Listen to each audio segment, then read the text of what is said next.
बड़ी खबर आपको गढ़वा से बताते हैं, जहां सोन नदी में आई भीषण बाढ़ और इस वजह से 12 से ज्यादा लोग टीला पर फंस गए हैं। रोहतास के चुटिया के सभी बताए जा रहे हैं जो लोग टीला पर फंसे हुए हैं। करीब 100 पशु भी बाढ़ में फंस गए। सोन नदी में पानी तेजी से बढ़ रहा है। गांव में अफरा तफरी का माहौल बन गया है। जिला प्रशासन मौके पर मौजूद है। केतार थाना क्षेत्र के लोहरगाड़ा गांव के पास का ये मामला बताया जा रहा है। तो बड़ी खबर आपको इस वक्त गढ़वा से बता रहे हैं, जहां सोन नदी में अचानक भीषण बाढ़ आ गई, जिसकी वजह से 12 से ज्यादा लोग एक टीला पर फंसे हुए हैं।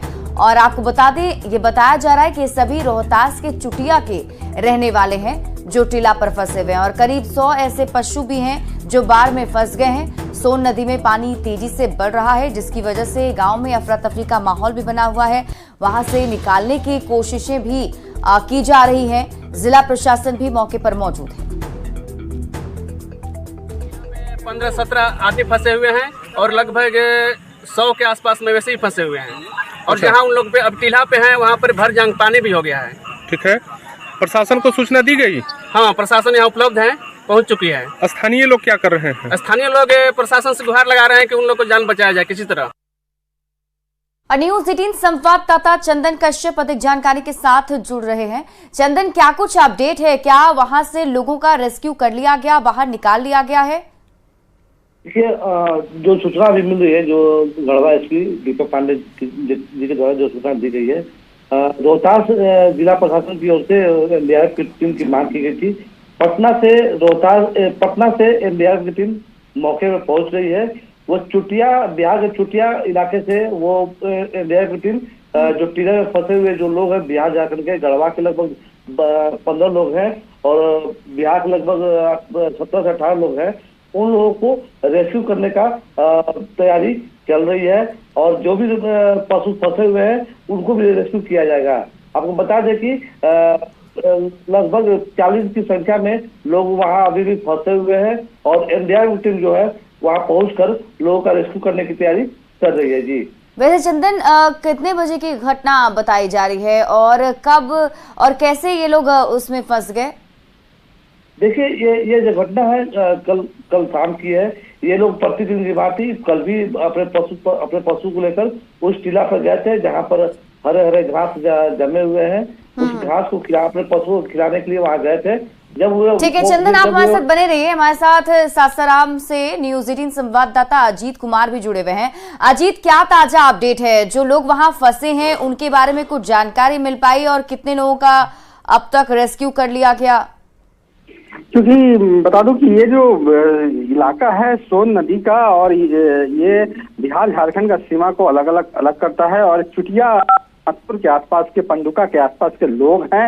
लगभग 15 से 17 लोग बताए जा रहे हैं जो चुटिया और नागपुर के और पंडुका के रहने वाले हैं। और इन लोगों का प्रतिदिन का काम है कि अपने मवेशियों को ये लोग एक किलानुमा जगह हो जाता है जहां ले जाते हैं, चराने के लिए ले जाते हैं। और वहां पर कुछ लोग मवेशी को रखते भी हैं। उसको लोग सोन टीला कहते हैं।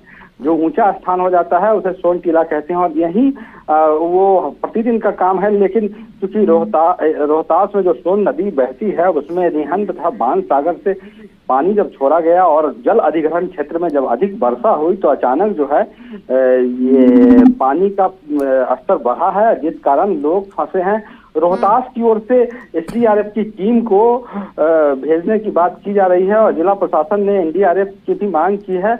और संभवतः कुछ देर के बाद जो ये टीम है रोहतास की ओर से प्रवेश करेगी और एक गढ़वा। बिल्कुल अजीत, हम भी उम्मीद कर रहे हैं कि जल्द से जल्द सभी लोगों का रेस्क्यू कर लिया जाए। बहुत बहुत शुक्रिया तमाम जानकारी के लिए अजीत आपका और चंदन आपका भी।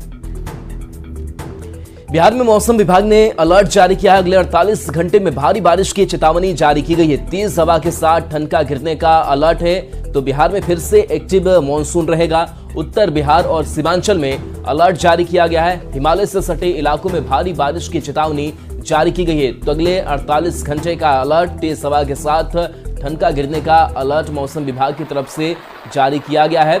बताया जा रहा है कि एक बार फिर से बिहार में मानसून एक्टिव होगा। उत्तर बिहार और सीमांचल में अलर्ट जारी किया गया है। इसके साथ साथ हिमालय से सटे इलाकों में भारी बारिश की चेतावनी है।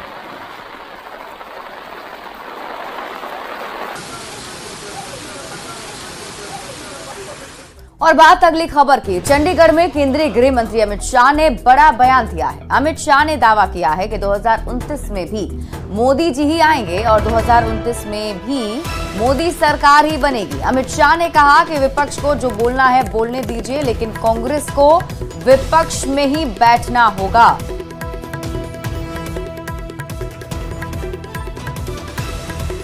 तो गृह मंत्री अमित शाह का ये बड़ा बयान, चंडीगढ़ में उन्होंने ये बड़ा बयान दिया है, जिसमें उन्होंने कहा है कि 2029 में भी जब लोकसभा के चुनाव होंगे तो उस वक्त भी पीएम मोदी की ही सरकार बनेगी और पीएम प्रधानमंत्री नरेंद्र मोदी ही बनेंगे।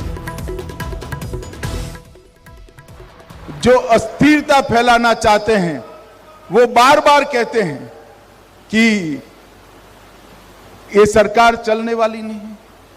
मैं उनको एक विश्वास दिलाने आया हूं, उनको, विपक्ष के मित्रों को, जनता को तो भरोसा है ही, न केवल ये सरकार 5 साल पूरा करेगी, अगली टर्म भी इसी सरकार की है। विपक्ष में बैठने की तैयारी रखना और ढंग से ऑपोजिशन में काम करने की पद्धति सीख लेना। आरजेडी के कई नेताओं ने पटना के जेडीयू ऑफिस में हुए मिलन समारोह में जेडीयू का दामन थाम लिया। बिहार जेडीयू अध्यक्ष उमेश कुशवाहा, मंत्री अशोक चौधरी और विजय चौधरी ने इन नेताओं का स्वागत जेडीयू में किया।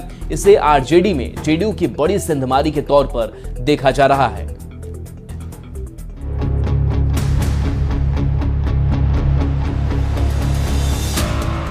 बिहार विधानसभा का चुनाव भले ही अगले साल हो, राजनीतिक दलों ने तैयारी अभी से ही शुरू कर दी है। नेताओं और कार्यकर्ताओं के आने जाने का सिलसिला भी तेज होने लगा है। जेडीयू पटना ऑफिस में एक मिलन समारोह हुआ। इसमें कई आरजेडी के नेताओं ने जेडीयू का दामन थाम लिया। खास करके समस्तीपुर जिला से जुड़े हुए नेताओं ने समस्तीपुर जिला के आरजेडी के प्रदेश स्तर तक के कई अधिकारी और कार्यकर्ता आरजेडी छोड़कर जेडीयू के हो गए। खास बात यह है कि वो जन्ना कर्पूरी ठाकुर जी के जन्मभूमि, कर्मभूमि और खास माननीय पार्टी के नेता, प्रियतम मंत्री माननीय विजय चौधरी जी के क्षेत्र इलाके से हैं। आरजेडी से जेडीयू में आने वाले इन नेताओं का बिहार जेडीयू अध्यक्ष उमेश कुशवाहा, मंत्री अशोक चौधरी और विजय चौधरी ने स्वागत किया। नेताओं ने कहा है कि इनके मान सम्मान का खास ख्याल रखा जाएगा और माना जा रहा है कि इस मिलन समारोह के जरिए जेडीयू ने आरजेडी में बड़ी सेंधमारी की है। वैसे ये बता दें कि 2025 के विधानसभा चुनाव को लेकर बिहार के सभी राजनीतिक दल जो हैं वो तैयारी में जुट चुके हैं। बीजेपी के अंदर लगातार बैठकों का दौर जारी है, तो आरजेडी के तेजस्वी यादव अपनी नई राजनीतिक यात्रा पर निकलने वाले हैं।